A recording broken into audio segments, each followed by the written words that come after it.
This is a scene that is unfortunately familiar to many Americans.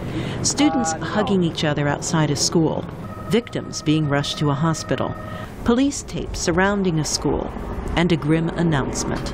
At approximately 8 a.m. this morning, a Weston High School custodian observed a 15-year-old student enter the high school carrying a shotgun. In late February, it happened in tiny Chardon, Ohio. We have an active shooter at the high school. The gunman killed 3 students. The alleged shooter, a 17-year-old student named T.J. Lane.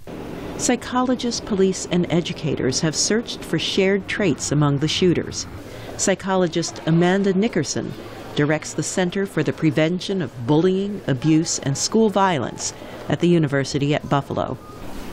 There is no profile.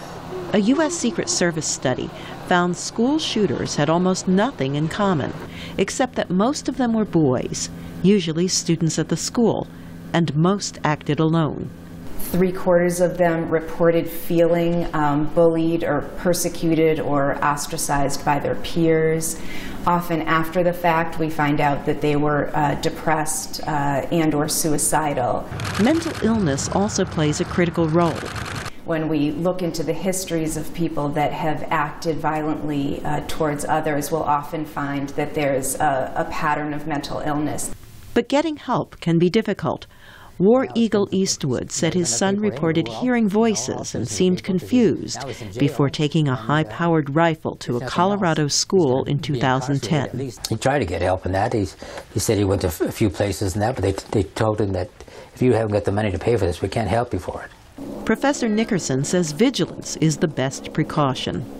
Most of the time, it's not just a random act. There's some evidence that other people knew about the plans or that there was planning in advance.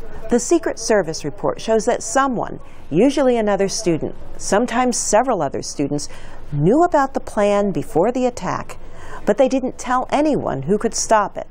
School shootings are relatively rare, which is why they get a lot of media coverage.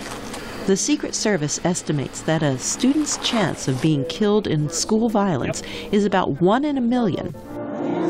But that's little comfort to the families mourning their loved ones killed at a place where they should have been safe. In the space of a minute, our whole world is turned upside down. And nothing can prepare us for something like this. Carol Pearson, VOA News.